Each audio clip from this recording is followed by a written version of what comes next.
Martin from the Philippines. We're here in Real Talk Lifeline. So, guys, this live is going to be one of the hardest ones I'm going to do. People who are new to this Real Talk Lifeline, you're probably wondering, who's this Martin? Who's this Martin guy over here? And this live is just for you. So, this one is called Who Are You and How Can You Help Me? Now, the question is directed towards me. So, people watching the live or the replay, just so you know, that's where I'm coming from. I'll be sharing my screen, and in a moment, let me just pull up my slide over here, and I'll be sharing with you the story so far, who Martin is. So, share my screen over here. All right, just let me know if you guys can see it, and let me adjust over here. There we go. All right, so let's begin. Let's get right to it. Who are you, Martin, and how can you help me? So I'll do this by sharing a quick story of who I am, and then I'm also going to share with you challenges that I've faced in my life, and then the third part is the how I can help you, areas of life that maybe I can help you with to make this useful for you. So let's begin. Who is Martin? So growing up, I was born in 1987. So here in the Philippines, I grew up in Metro Manila area. So Pilar Village is in Las Piñas City, and it's more of a lower income, I would say, subdivision or village. And then that's me with my grandma. And then I grew up in my first years in Pilar Village before moving out in 1992 to Alabang. So Pilar Village is the type of village wherein it's not so bad. All of the we knew our neighbors. There were cases of akyat bahay. So what that is it's like when someone tries breaking into your house. So that happened once to our family. I know that that area is also kind of known for it. So that's me growing up. And then in school, so from around 1993 to 2005, you could see on the left side over here that that's me as a boy. I went to an all boys school in Muntinlupa City. And then Southridge, you could see that through high school. And then I entered university over here in 2005 to 2010. So I went through this University of Asian Pacific, that's in Pasig. And then I picked my specialization, so communication. So my first 3 years, we study humanities. So that's like the College of Arts and Sciences. Then once I picked my specialization, communication, the course, I qualified on my fourth year, and the option is you can take a fifth year and you get a master's degree with that. So I graduated in 2010 from university. Then I moved on to work. So work, that's me in my first job, 3 years there, and it was very humbling because it was a group of companies, like a corporate group of companies, but I was assigned to a waste management company. So I was like shoulder to shoulder with minimum wage people. It's super humbling. I also, since it's a waste management company, imagine portable toilets, medical waste like infectious waste, and industrial waste. So when you go also, I was with the marketing and sales department, but when you go along with the operations, like the drivers, the pahinante, the ones who unload the portable toilets, who service, you get exposed to, like a different kind of work. It's waste management, right? So it was very humbling. It was also, really good exposure for me. And yeah, just being among these people, it really helped me grow in a different way. The current, so now, because I worked from 2011 to 14, that was my first job prior. I started working as a financial consultant in 2014. So I'm almost going on 10 years already.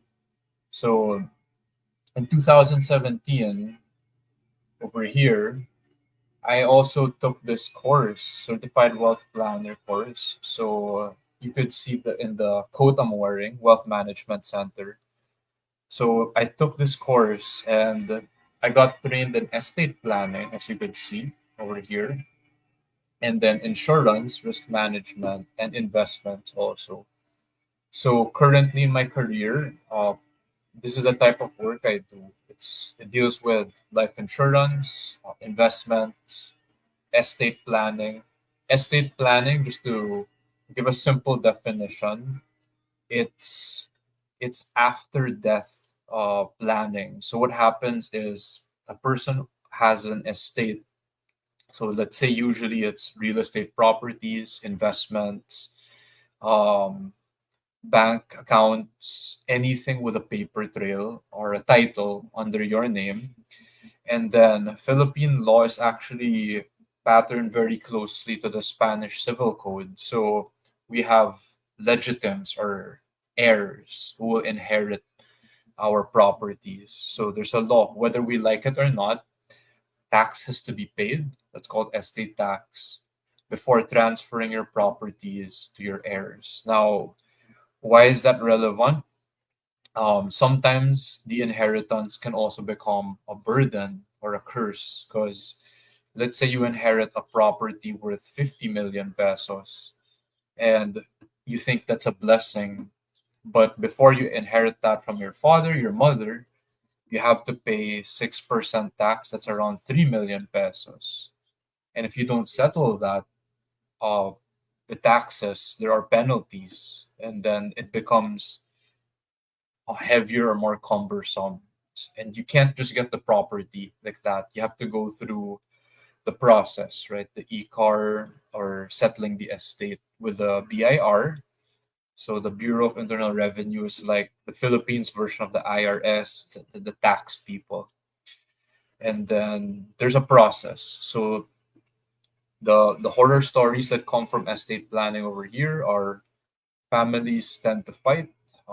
There's no unity. And to quote my mentor, Attorney Cabrera's father, he says this line, blood is thicker than water. So we know what that means, right? Like family, right? Above some stranger, right? But the continuation is, but money is thicker than blood. So for those of you who understand and get that, could relate, right? People fight over money, relationships get destroyed. Um, Back then, here in the Philippines, there were vendettas, so people actually kill over money.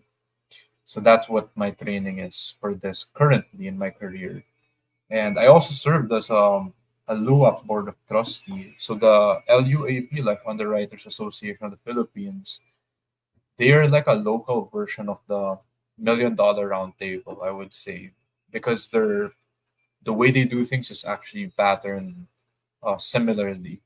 So these 3 years I served, and what we do there, it's pretty much like volunteer work, but you're helping the industry back. What I love about LUAP or LUAP is we're people from different companies. So I love that culture because normally when you enter an industry, it's very cutthroat, right? You enter banking, insurance, sales, real estate, like that, networking, MLM, like it's very cutthroat.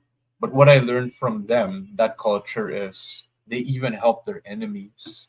So they're operating on a higher level.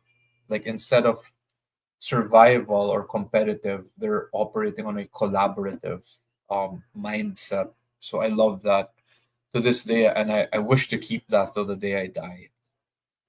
Lastly, here, before I check on the dashboard, you guys over there in the live, is mission. So Mission is something that currently in my life that I'm doing right now. This is why I'm doing Real Talk Lifeline. What you see over there is my vision board. It's actually right behind me. And that's as of this year, 2024. So as of making this live, that's the latest. So I'm just gonna check the dashboard over here, and I see some comments. So good morning, MJ. Thank you for the support, for watching this live.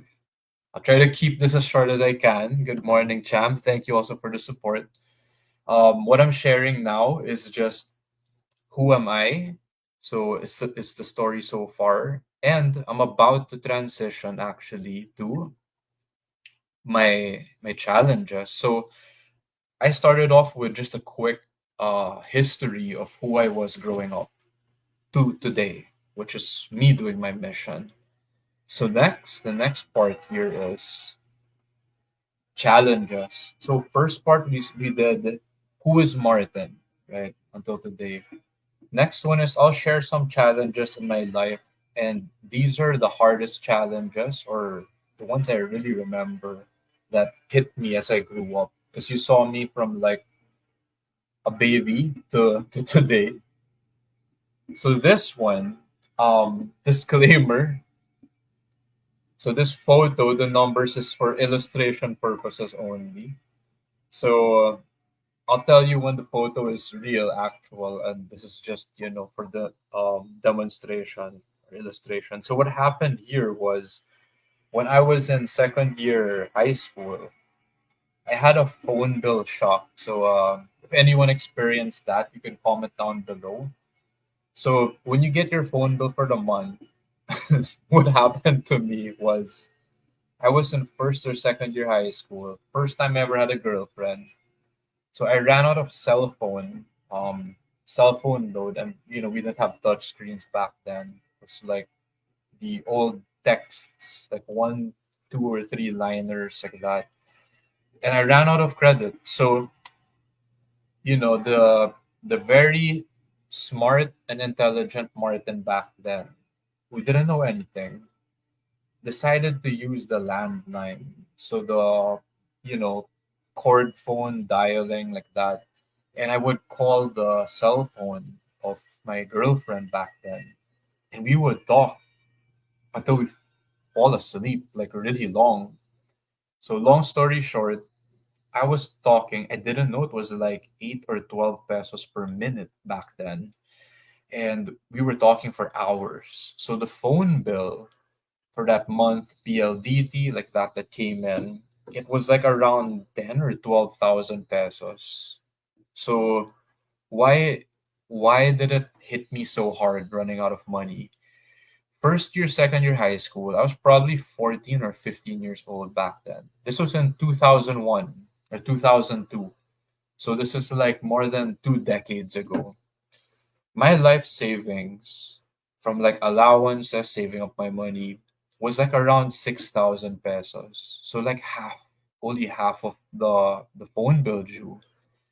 And it was so embarrassing that like I'm the guy. I was the one calling my girlfriend.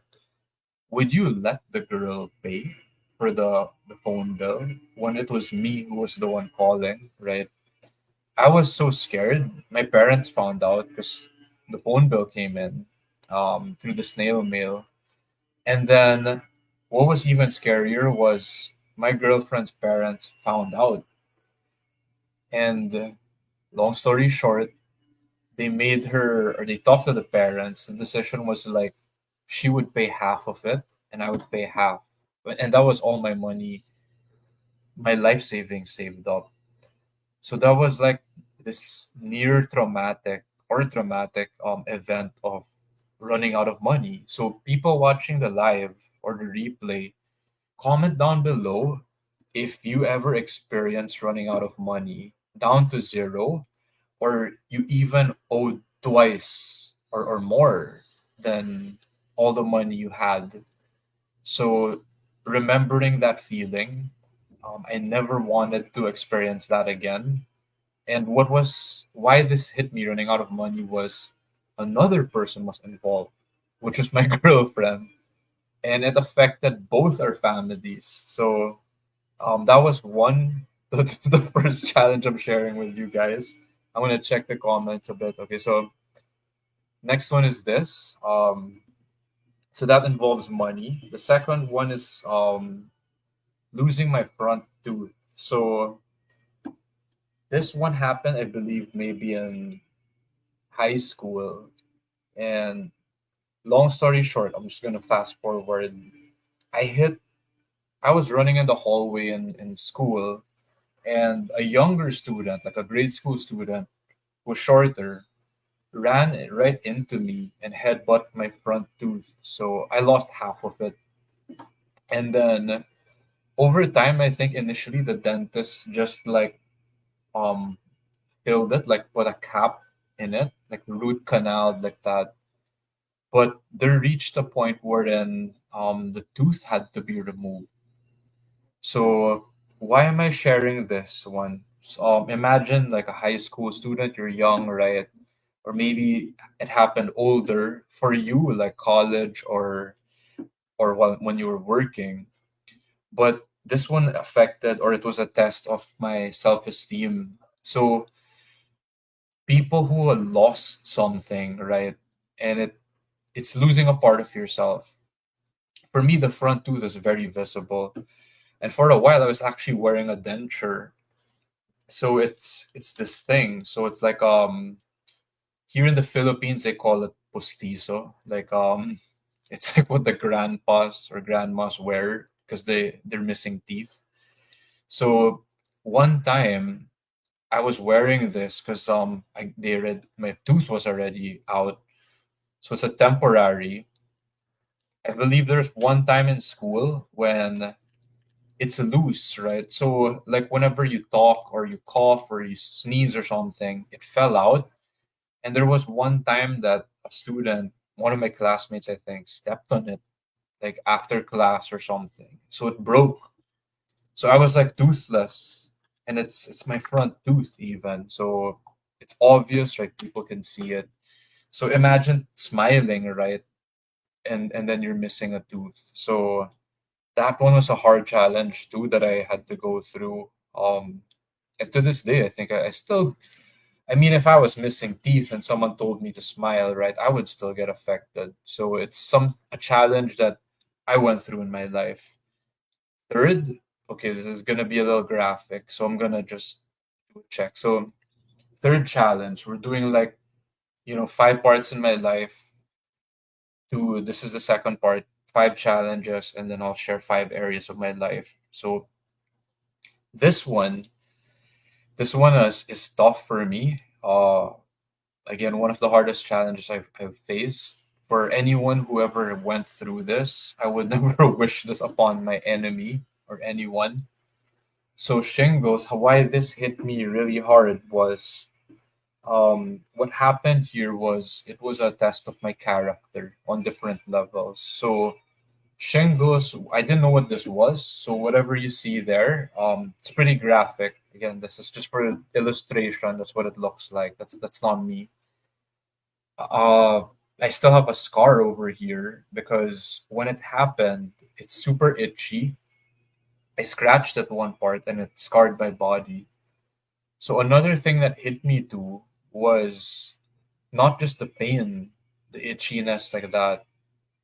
When I went to a doctor and asked like what's going on, because it was getting really serious, they defined shingles as herpes zoster.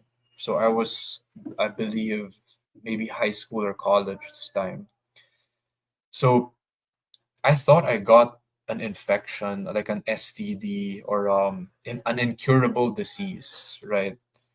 And the test of character here was, I had a girlfriend or a partner that time, and when you're active, if you could relate, um, how will that affect your conscience, right? Imagine if you got AIDS. That's how I was thinking, right? Or this incurable disease, right? I felt like a monster. So, and like, how am I going to live the rest of my life? And what was heavier is like, how will it affect my partner? So all of these things were hitting me so hard, right? And I didn't know how to handle it in that moment. So later on, I discovered shingles is like chicken pox. It can happen. And it also occurs, the silver lining I realized was it happens when you have low immunity. So my immunity was down and then it hit me. I got really sick like that. So how I overcame this was one, like the psychological thing, like the guilt or something. One thing that helped me get over this was I imagined, look, I don't know if I was the one who had it or maybe I got it from someone. So what got me through this was I imagined, what if my partner, my girlfriend, let's say that time, what if she was the one who got it and she was sick? How would I treat her? Right? So would I run away? Would I treat her like an abomination? Like don't go near me, right? Like a monster? Will I treat her like a human being, meaning, hey, even if you get some incurable disease or something extreme, right? As you could see, can I still accept you totally, like for who you are? So that helped me, and it was not easy to arrive at that understanding, right? That's why it's a test of character. And then moving forward, as I look back on this, it also made me realize that aside from this vitamin B12, like neurobion, which helped with the recovery of the nerve damage, because it's really painful when this hits older people. It can even go up to the eyes. It can cause nerve damage, blindness, and I think death in some extreme cases like that. It's like pox, right? So this one, I started taking vitamin C like every day, and then this was many years ago, I think decades ago. So when COVID hit in 2020, I started taking, I think, even like 1,000 milligrams of vitamin C every day, which I still do. So it's to boost my immunity. So I learned that when the immunity drops, it's not just getting a cold or flu. There are certain things more serious that can happen. So next challenge on this is gonna shift maybe more on a lighter note, I guess. But for me, it was still this is hard in a different way. So the fourth challenge is relationship breakups. So the first one, I was in two long or serious relationships. First year, second year high school, I was in this 1 year, my first girlfriend relationship, and that was maybe really wild and psychological. I didn't know how to handle that one. It was, raging hormones plus um the person I was involved with back then didn't know this because I only discovered 7 years after when we were reconnected or in talking terms. I didn't know about like bipolar and all these things, which were only discovered later on. So again, nothing but love for my ex. It's just like learning from that hard experience. And then the second relationship, serious one after that, was a 9 year relationship. So that was all through high school, college, like 5 years university, my first job. So that was like around 9 years, and it ended in 2014. And it took me 10 years to to get closure, even. So it was a very long healing process to get through this fourth challenge. So the fifth one, for people who could relate, again, in these challenges in life. Now, this one is an actual photo of me. So if you could see me now, and then you can see in the photo, right? This is for anyone who can relate, who feels lost in life. So whether it was in terms of relationships, whether it's in terms of, you know, self worth, whether it's in terms of you don't know what to do in life, right? So I don't just mean like you were a kid and you got lost in the mall, right? And that can be traumatic for some people. Uh, it can also mean when you grew up and you graduated from high school, did you even know what course to pick? Because I didn't. And then I went through it. And then after you graduate, do you even know what job or work you want to have? So I didn't. I was just trying to figure it out, as you can see. And even with relationships, as you saw. So this is something that, again, another challenge, or maybe the most current one in life that I am going through. So moving forward, this is the third part already that we're going through here is you saw me growing up, like who is Martin? You saw me dealing with some of the hardest challenges I ever faced in my life. So what are areas that I can help you with? Anyone watching this and you know, here in Real Talk Lifeline. So the first one is money. So as you saw, I went through a period in time where I ran out of money. I think I even owed money because it was beyond my life savings. Um, but also currently my work, like all my experience and what I'm currently doing now, I deal with insurance and investments. I also deal with estate planning, which is actually planning for your future, not just your retirement, but estate planning is it's planning for your legacy, planning for your kids. And there are clients who actually plan all the way until their apo, their grandkids. So they already are these high net worth clients already think from a generational wealth or intergenerational wealth perspective. So if you're one of them, that's the type of work I do. If you need help with that or you have questions on that. And then lastly, even not related directly to life insurance or investments, right? As a financial advisor or consultant, what I do is I also help people with money mindset. So I started investing in my own personal development in 2018 and I attended a millionaire mind intensive, so money mindset seminar. And I learned things that weren't even taught in my own industry because I had really bad imposter syndrome and I started working on my own personal development. So money is one area, especially managing money, saving money, or investing money. That's something I can help you with. If it's making money, like you're good at that, then I'm all here to support you. Number two, building self worth. So what's this area I can help you with? Building self worth. I'm gonna quote. So that's me ticking off a bucket list. I went skydiving in Bantayan Island, Cebu. So this was maybe almost a decade ago, about if that's in 2015 or 16, like I gotta double check, but that was many years ago. So I went skydiving, but related to self-worth or self-esteem, I'm gonna quote Tony Robbins, one of his mentors I'm learning from.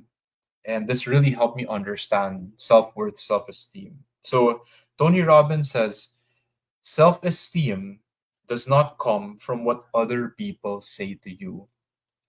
Why?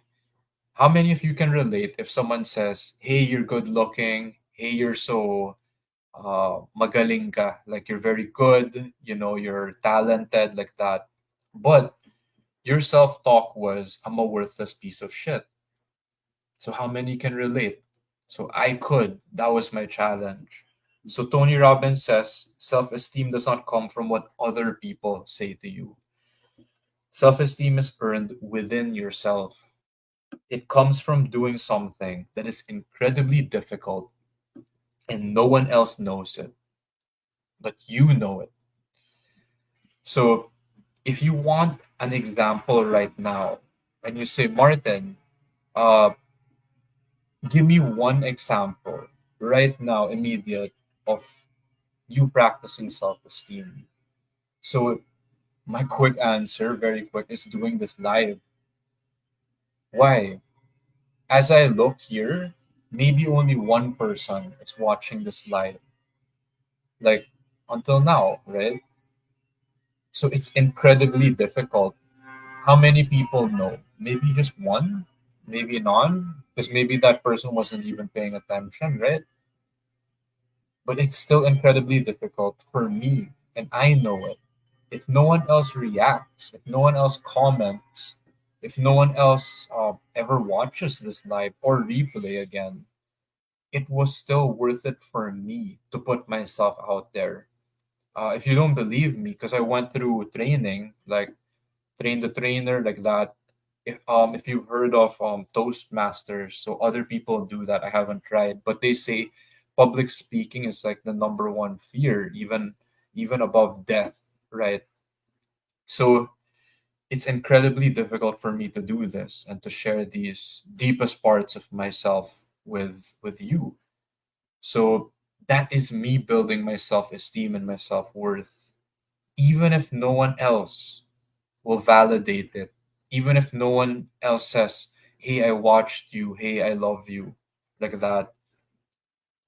But you could say it to yourself and you really feel it because you knew it was hard.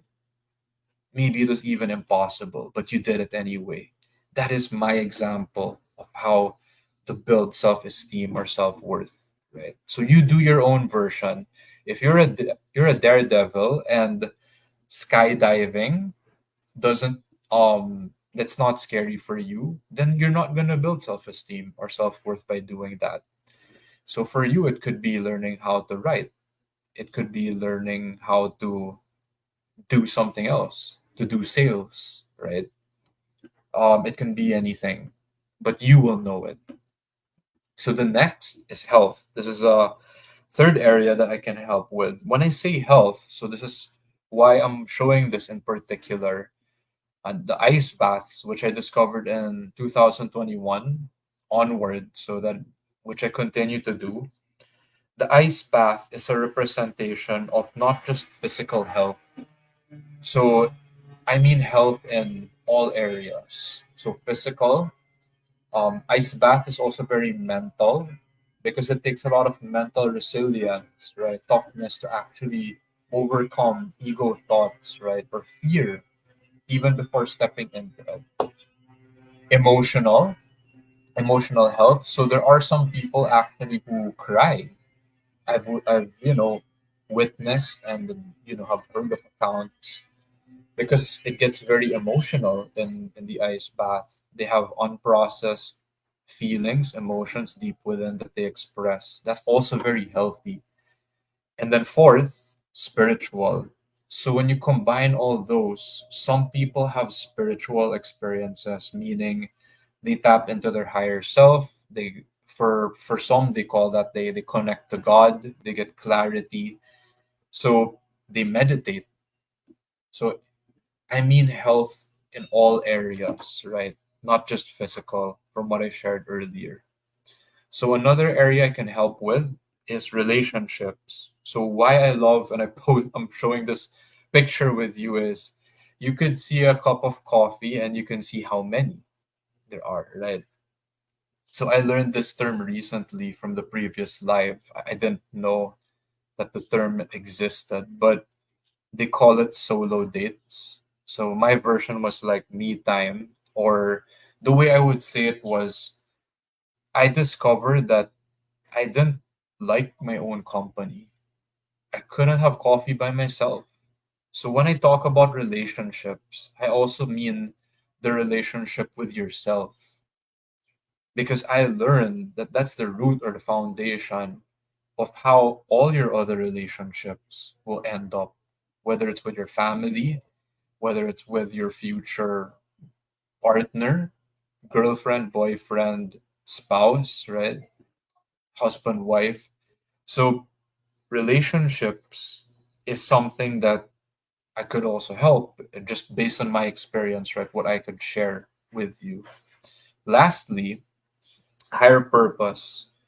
So some of you may already have this. Now, if you could see, like, just from this, right, what you're looking at, this is for people who feel lost, right, who have no direction, or you're like in the darkness. So that's a place that I know, right? And there are days that I feel it, like I can relate, right?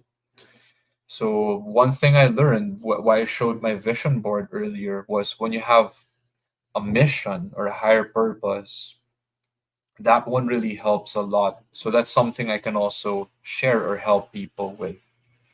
So that's it for now. I'm just gonna check the live over here. Okay, so actually that's it. If ever you guys watching the live, like, if you still want something more, like you want a bonus, comment down below.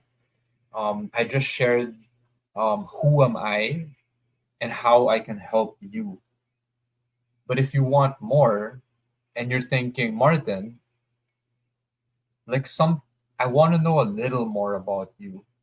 You shared your life story from when you were born to now.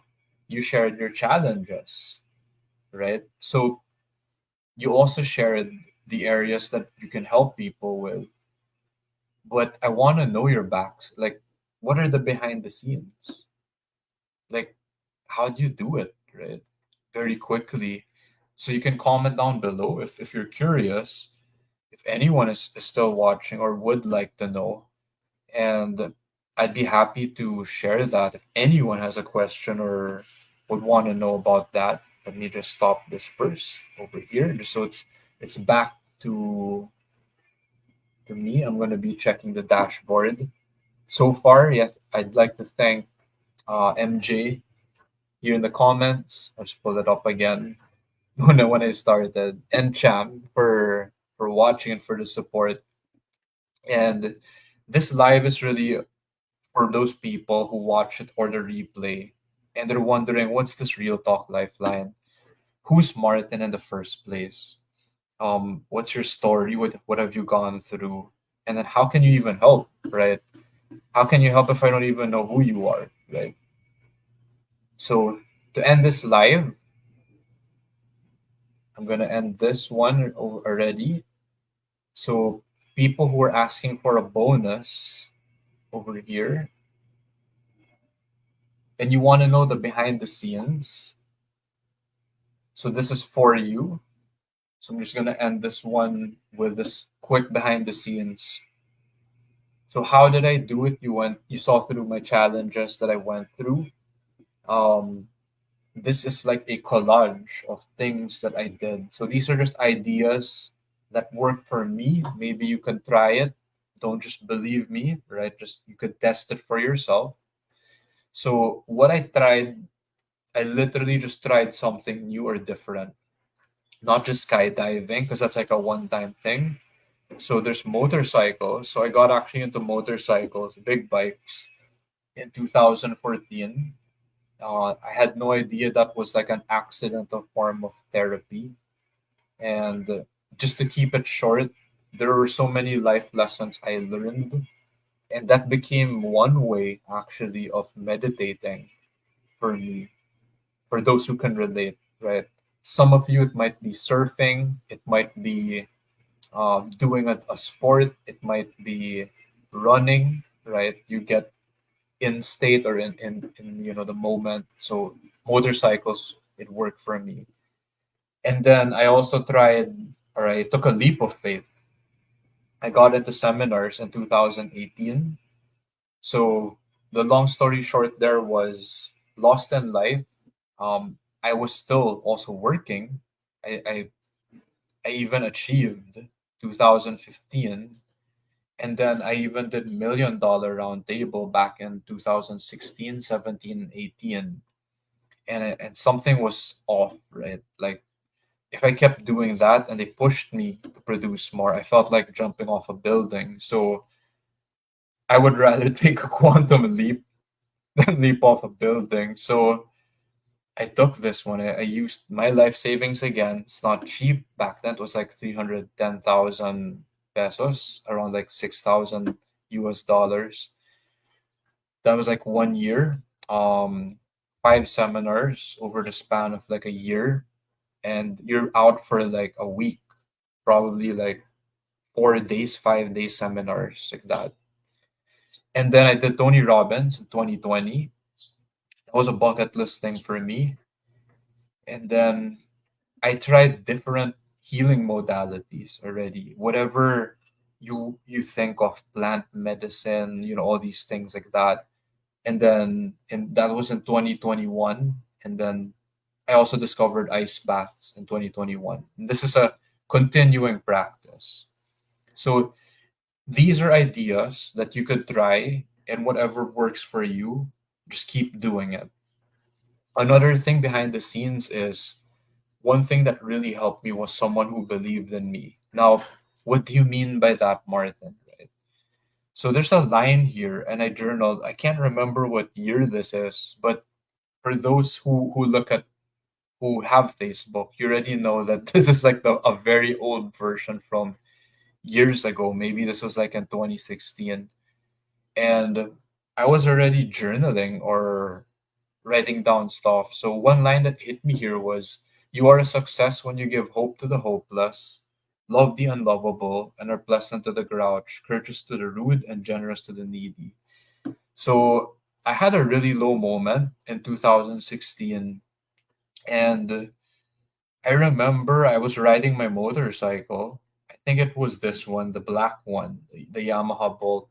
So it's kind of like a Harley Davidson style, but a Japanese motorcycle, big bike. So I got food poisoning, and I was riding in Tagaytay area. And then one thing crazy that happened was I got food poisoning. I pulled over. I started vomiting in a bathroom. I had like LBM also. Um, so from like diarrhea or loose bowel, I started vomiting. It felt like I had like the Ebola virus or something. It was pretty bad. I didn't want to ask for help. I think it was like a Sunday even when I did that ride. And then of all the people I don't want to ask help from, my dad. So I called my dad. It was so bad. I said, I need help. And I was sitting on the side of the road, dehydrated. My body was getting weak. I had like shit in my underwear because the LBM, right, stained my boxers, my underwear, and then my body was giving already. So I felt like I was like ready to go, to die. So I opened my Facebook, my phone. I see this. I see a face, and then I just said to myself, I don't want to be weak. I don't want to be weak. And I started crying on the side of the road. So I'll go back to someone who believed in me. For you, sometimes it's not your own family, sometimes it's not your own friends, sometimes it's a complete stranger. And I had a moment that hit me. So I think that was in 2016. Yeah. So when I got a message, the context behind this, someone might say, like, I don't understand, who's that? Who are you, Martin? You're a stranger. That's exactly how I felt. So I got a message from a stranger, and I'm like, who are you? Apart from work, and during this time in July, my production was like 3 cases, 400,000. To hit $1 million round table, you needed around 2.4 million or 2.6. So I was like so far away from my goal halfway through the year. And I felt like someone believed me, because this person hit it like the next month after. And more than that, why I'm sharing this is that helped me in that moment that I was sharing, that food poisoning Tagaytay moment. It actually helped me get through that year, if you know what I mean. So it wasn't even just qualifying in December 19 for work, doing this $1 million round table, uh, crazy goal, right? But it actually helped me get through life for that year in 2016 in one of my lowest moments. So, what most people see as I wrap this up is that most people will just see my profile. They're gonna say, "Hey, you look good, man. Hey, you're successful. You're an achiever. You're $1 million round table." But what most people don't see is this live, actually, what I'm showing to you, which has one viewer at the moment, currently, right? So you're one of the rare people who's actually seeing the truth, right? Because a lot of people might curate, right, or just show you the good stuff, but here in Real Talk Lifeline, we're real, we're raw and authentic. I'm gonna show you all sides of it. So I'll also share the good, right? It's not just the bad. So to end it, what made me continue on and do this is sometimes it just takes one that will make it all worth it. So I had a mentoring team after I qualified for my $1 million round table. And over the years, I had like five mentees, as you could see here. I think at one point, even 10 mentees, but only one of them became successful, became a $1 million round table. And for me, worth it. Just one made it all worth it already. So to end this live, I'm going to go back again. How can I help you?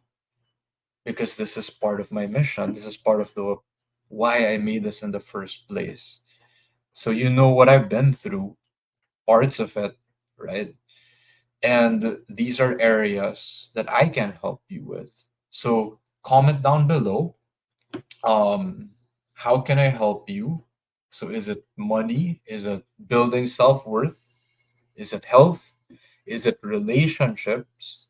Or is it higher purpose? So you can comment down below and then I will reach out to you. If you want, you could also just send a direct message, like a personal message, so that you want to reach out privately like that, then no problem. This is what I do in Real Talk Lifeline. It's just about first, I would listen to you, right? Just like how I shared, where are you coming from, right? What's your situation? What's your challenge? And then if it's any of these areas that I can help you with, and you're open to support or feedback, then after listening to you first, I can help and support you moving forward.